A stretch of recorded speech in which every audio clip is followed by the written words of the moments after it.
Olá, estudantes, tudo bem com vocês? Prontos para mais uma aula do projeto Mãos na Massa, Economia Consciente e Doméstica em Geografia? Eu sou o professor Tiago e nas primeiras aulas, as minhas amigas e colegas, as professoras Kelly e Dircélia, trabalharam com vocês a sensibilização e a mobilização para um consumo cada vez mais consciente. Elas falaram sobre a importância da mudança de hábitos de consumo. E vocês, lembram o que é um consumo consciente? Vamos recapitular só um pouquinho para vocês o que foi apresentado por essas professoras? Foi apresentado o Instituto Acatu e um teste de consumo consciente para todos que quiserem acessar e buscar saber mais sobre como está o seu consumo e que tipo de consumidor é você. E também possibilitar algumas coisinhas, algumas mudanças para que nós possamos melhorar o nosso consumo e que ele fique um pouco mais consciente.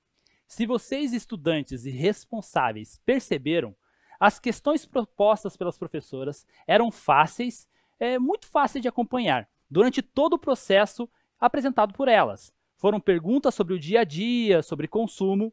E vocês acompanharam, fizeram esse teste? E como foi o teste de vocês? Logo após, ao final desse teste, as professoras demonstraram o resultado desse teste. Elas deram 2 exemplos de consumidores conscientes. Um que foi muito bem, e o outro que não foi tão bem assim. Mas o importante, além de saber onde estão em relação ao consumo consciente, é ver as indicações do Instituto Acatu, das formas de aprofundar o conhecimento em ações para um consumo cada vez mais consciente. Elas também mostraram que as pessoas que não conhecem as formas de consumo consciente, o Instituto Acatu indica, orienta para que assistam um vídeo. E vocês assistiram esse vídeo para refletir o resultado daquele teste? Viram no vídeo, que é o consciente coletivo, era o nome do vídeo, viram que a nossa população está cada vez maior, está usando mais recursos naturais, devido ao consumo exagerado. E que esse vídeo deu também várias dicas sobre atitudes que podem auxiliar em um modo de vida mais sustentável. Agora, nós vamos precisar de um material aí para a nossa aula. Vocês vão precisar de caderno ou uma folha para as anotações, lápis, borracha, apontador e, se quiserem, lápis colorido. E uma mesa ou uma caixa firme para que vocês possam ter apoio para essas anotações. Na aula de hoje, iremos dar continuidade a essas reflexões de consumo consciente. Daremos um tempo para que vocês possam se organizar, anotando o tema da aula, que é uma reflexão sobre o consumo, a data de hoje e o número da aula. Um tempo para vocês.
Na aula de hoje, continuaremos com algumas orientações de consumo consciente, propostas lá pelo Instituto Acatu, tá?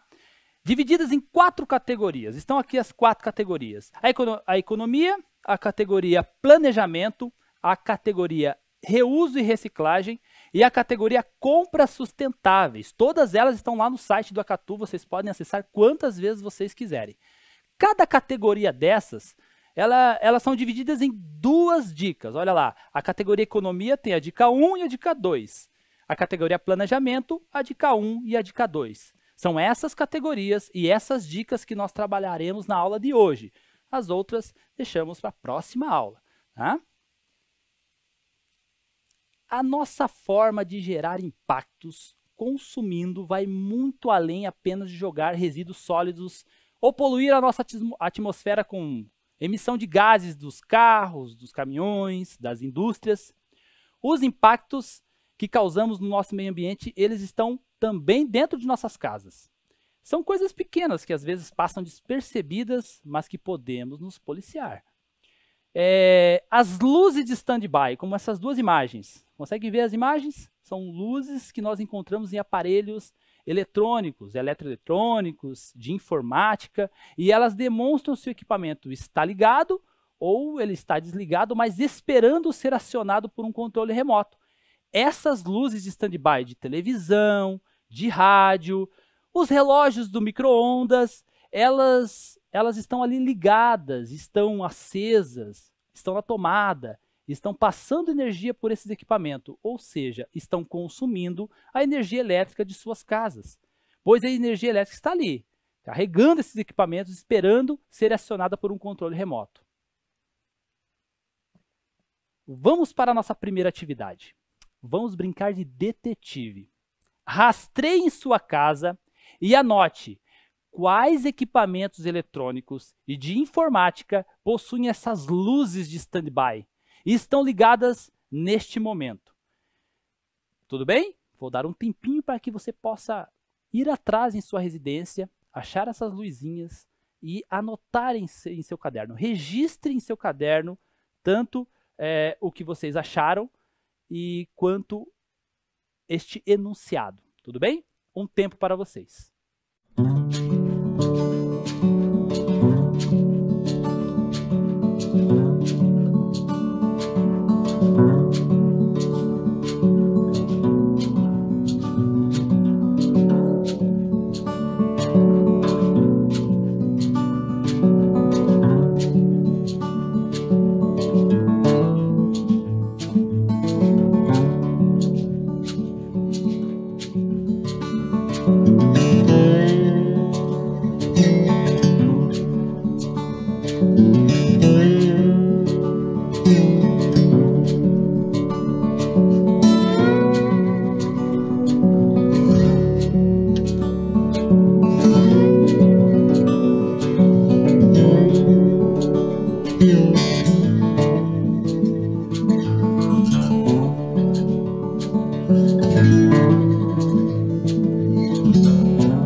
E aí, crianças? Acharam algum equipamento desses que estão ligados na tomada, que tem essas luzes de standby?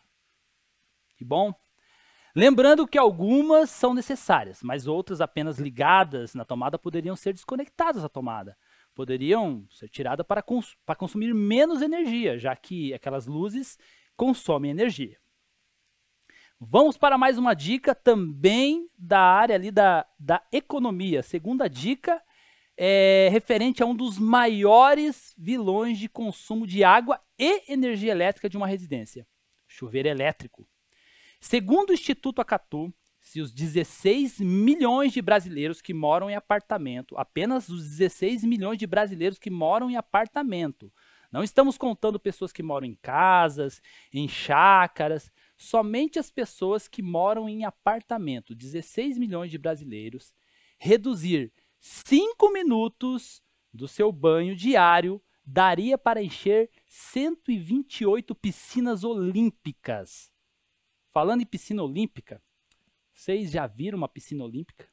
Vocês têm ideia do tamanho de uma piscina olímpica?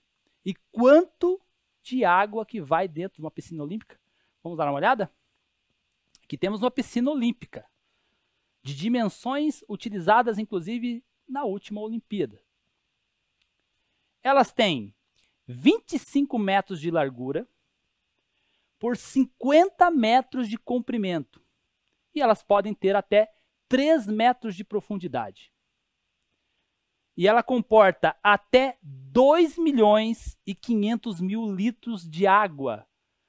Olha só quanta água uma piscina olímpica comporta. Olha o tamanho dela. Compare com a imagem. Nós temos ali um operador de câmera. Olha o tamanho dele, perto de todo esse tamanho dessa piscina olímpica. Milhões de brasileiros que moram em apartamento. Agora, imaginem o quanto de água é desperdiçado só com esses 16 milhões. Imagine-se que a gente contasse a população inteira do Brasil que tem acesso à rede pública de água. É muita água, não é? Vamos para a próxima dica. Agora, ali da categoria planejamento, a dica 1. Que é buscar comprar pensando na necessidade e não em hábitos supérfluos. Vocês sabem o que são hábitos supérfluos? São aqueles desejos de comprar sem a necessidade. Talvez aquela roupa, um sapato ou um tênis comprado por impulso. Ou até mesmo brinquedos ou equipamentos eletrônicos que são comprados sem ter uma utilização no dia a dia. Talvez instigados por uma propaganda ou até mesmo pela mídia. Por uma promoção. Sempre tem uma promoção. Mas com o passar do tempo, aquele material que você comprou com um hábito supérfluo, ele fica ali encostado, sem uso, e virando material avulso na sua casa, e até juntando pó. Fica ali sem utilidade nenhuma. Vamos olhar essa charge, que nada mais é do que uma latinha de lixo, né? E nós temos ali, descarte de um celular. E o celular nos fala: nem passou um ano e já apareceu melhor. Isso quer dizer uma obsolescência programada.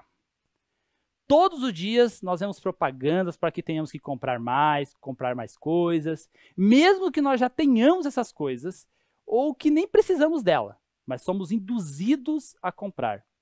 Porque é um modelo mais novo, porque tem mais tecnologia, talvez porque está na atualidade.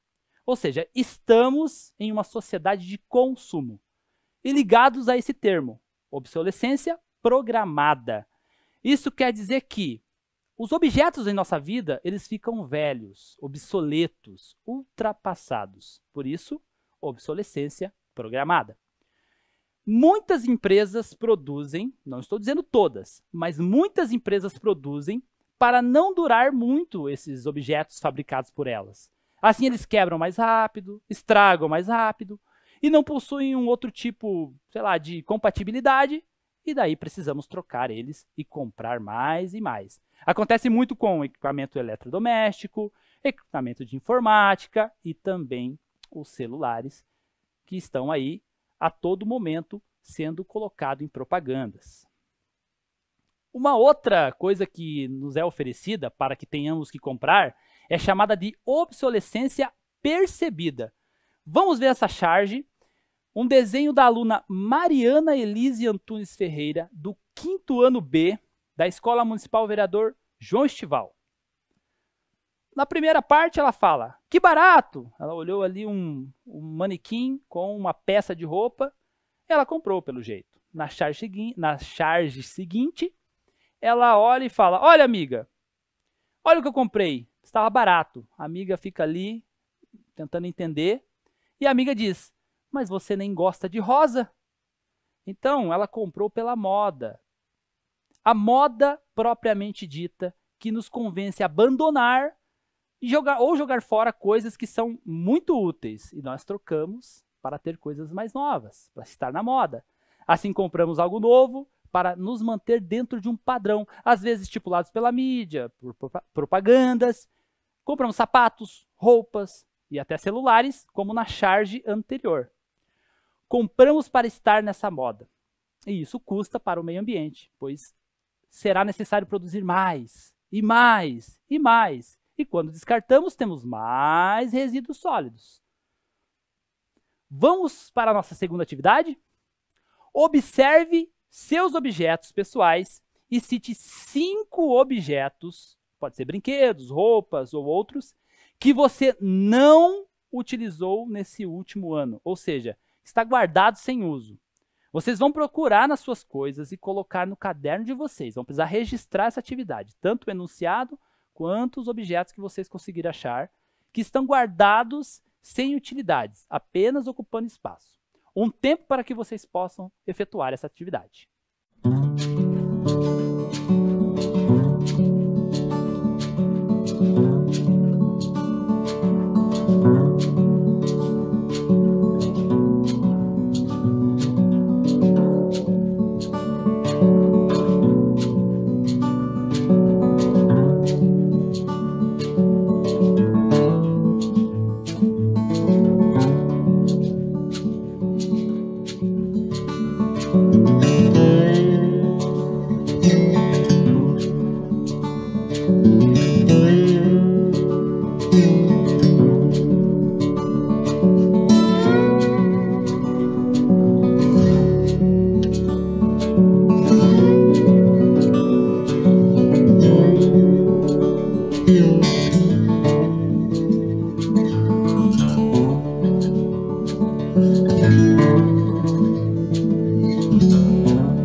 E aí, conseguiram achar alguns objetos que vocês perceberam que compraram no último ano e não utilizaram?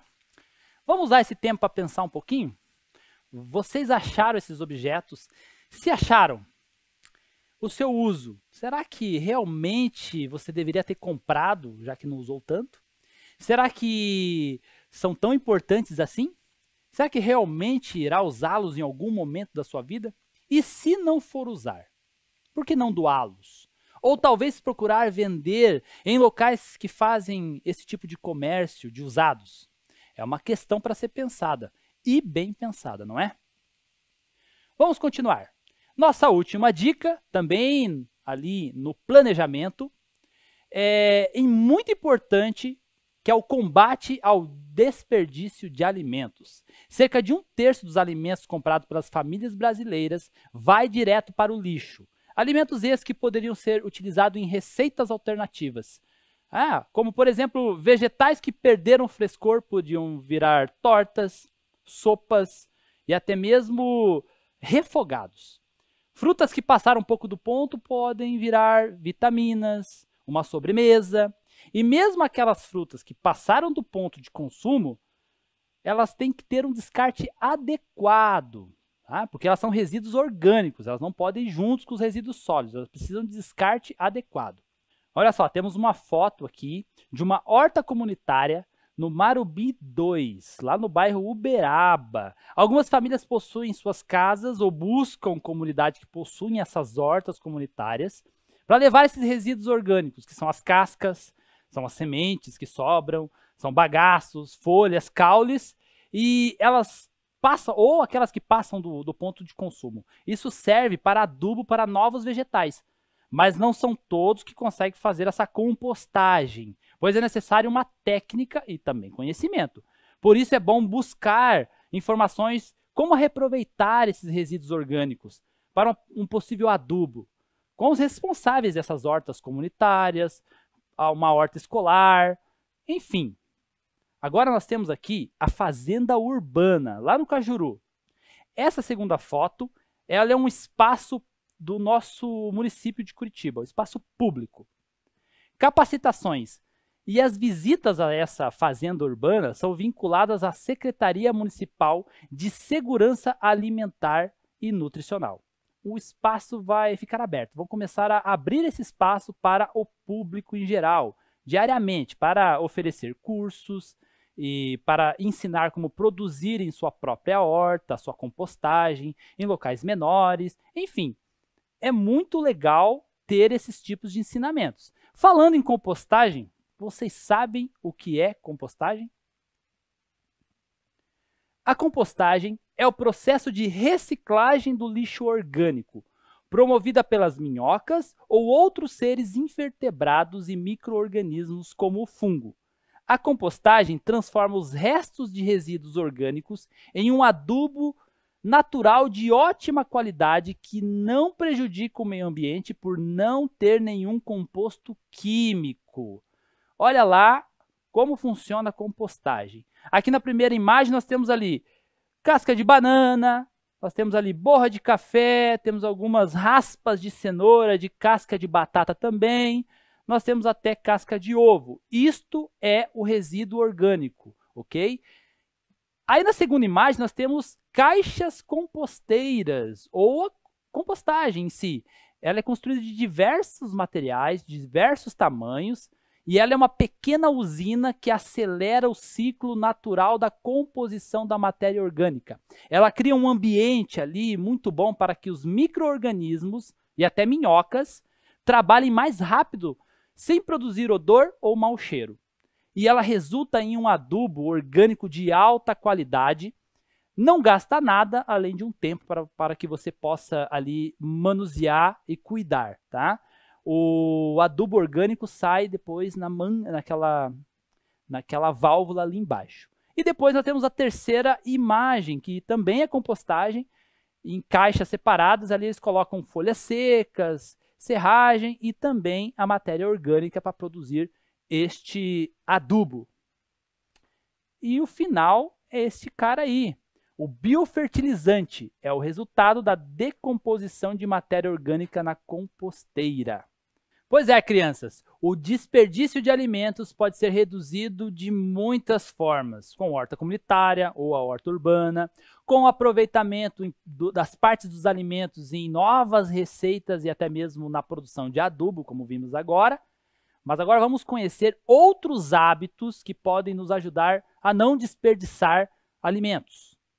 Um vídeo curtinho para vocês, produzido pelo Instituto Acatu. Vamos ver? Somos mais de 7 bilhões de pessoas no mundo. Todos precisamos comer. Como dar conta disso? Graças aos avanços da agricultura, do beneficiamento, armazenamento e transporte, nos últimos 50 anos, aumentamos muito a produção de alimentos. Com toda essa tecnologia, produzimos comida suficiente para alimentar toda a humanidade. Mas mesmo assim, mais de 1 bilhão de pessoas passam fome por todo o mundo. Essa situação se explica em parte pelo desperdício. Só no Brasil, 1/3 dos alimentos são desperdiçados. Isso acontece na colheita, no armazenamento, no transporte e no consumo. Desperdiçar alimentos é desperdiçar trabalho, água, energia, combustível e outros recursos, além de dinheiro e nutrientes importantes para o nosso corpo. Mas todos podem contribuir para diminuir esses vários tipos de desperdícios e exageros, de várias formas. Lendo o rótulo dos produtos e ficando atento para não comprar os que têm validade muito curta, com pouco tempo para consumo. E preferir sempre que possível aqueles com maiores quantidades de nutrientes. Consumindo frutas, legumes e verduras, dando preferência aos da época e aos produzidos próximo à região que você mora. Isso diminui o tempo de transporte, os impactos desse deslocamento e faz com que o alimento dure mais tempo sem estragar. Vários deles podem ser melhor aproveitados, usando os talos, folhas e sementes, além da própria polpa. Há muitas receitas para utilizar essas partes pouco usadas dos alimentos. Quando for ao supermercado, leve uma lista de tudo que você realmente precisa. Isso evita comprar o que não será usado ou que levará a um consumo exagerado. E vá sempre de estômago cheio. Estar com fome pode fazer você comprar mais do que precisa. São ações simples como essas que podem ajudar a comprar somente o necessário e a fazer melhores escolhas de alimentos para uma alimentação mais equilibrada. E ajudam a criar um ciclo de consumo que gere bem-estar para todos com menos desperdício. Vocês viram que interessante esse vídeo? Coisas pequenas podem ajudar no combate ao desperdício de alimentos. A lista de compra, ver prazos de validade nos rótulos dos produtos, comprar produtos com maior prazo para vencer, preferindo também aqueles alimentos da estação ou com produção mais próxima do nosso bairro, do nosso lugar onde moramos. Enfim, o vídeo nos mostrou muitas opções. Foram dicas muito boas. Agora nós vamos começar a nossa terceira atividade. Depois de tantas informações importantes, é necessário trabalhar situações para que nós possamos melhorar o consumo consciente. Vamos lá? Essa atividade você não precisa registrar no seu caderno, tudo bem? Nós vamos fazer oralmente. Vamos começar? Olha só, daremos algumas situações que podem ou não ajudar no consumo consciente. Você precisa responder na sua casa se essa situação é verdadeira ou falsa na ajuda ao consumo consciente. Tudo bem? Atividade 3. Consumo consciente. Verdadeiro ou falso? Algumas vezes ao dia fazemos a escovação dos dentes. A torneira deve ficar aberta até o enxágue? Verdadeiro ou falso? Falso. Você não precisa manter a torneira aberta a escovação toda. Só utilize a água no enxágue. Mais uma? Banhos demorados são ótimos aliados para a economia da água e da energia elétrica. Verdadeiro ou falso? Falso também. O banho demorado é um dos maiores inimigos do desperdício de água e, se tiver um chuveiro elétrico, também da eletricidade. Mais uma? Sempre que é lançado um novo modelo de aparelho celular, tênis, televisão, entre outros objetos da moda, devemos comprá-los sem demora. Verdadeiro ou falso?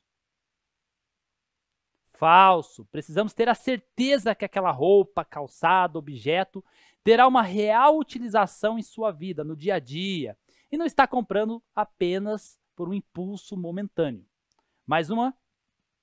Ao refletir se realmente é necessário consumir algum produto, estamos contribuindo para a sustentabilidade do nosso planeta. Verdadeiro ou falso? Verdadeiro. Quando analisamos algum produto que vamos comprar, observando o rótulo, até mesmo a produção, se ela é sustentável ou não, ajudamos dessa forma a sustentabilidade. Vamos para mais uma? Os aparelhos em stand-by, aquele modo de espera, que espera o controle remoto, também consomem energia elétrica?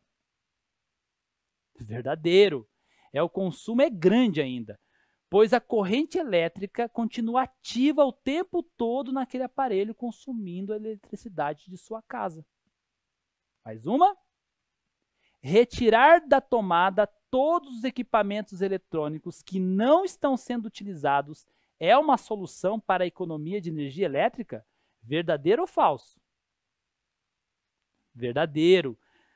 Se o aparelho for somente utilizado em alguns momentos do dia, por que não retirar da tomada aqueles momentos que não está sendo utilizado aquele aparelho, uma televisão, um micro-ondas? Mais uma. Colocar comida em excesso no prato e depois jogá-la no lixo é uma atitude que colabora com o desperdício de alimentos? Verdadeiro. Sabemos que precisamos dosar corretamente a nossa alimentação, tomando cuidado para que nos alimentamos direito, o suficiente, mas também de forma consciente para não jogar fora tantos restos de alimento. Mais uma. Fazer uma lista de compras, ou seja, planejar o que será comprado no supermercado, diminui a quantidade de alimentos que poderão ser desperdiçados? Verdadeiro. Planejar é um ato essencial na hora de ir às compras. E se conseguimos fazer isso, conhecer quanto precisamos no dia a dia, na semana, no mês, melhor ainda. Estamos chegando ao fim da nossa aula. E vamos ver o que aprendemos hoje com a nossa revisão? Reconhecemos a importância de sermos consumidores mais conscientes e desenvolvermos comportamentos sustentáveis em nosso dia. E também analisamos situações diárias que possibilitam ou não a economia doméstica e também o consumo consciente. Olha só, eu espero que vocês estejam se cuidando. Nos vemos numa próxima aula e um grande abraço do professor Tiago. Até mais!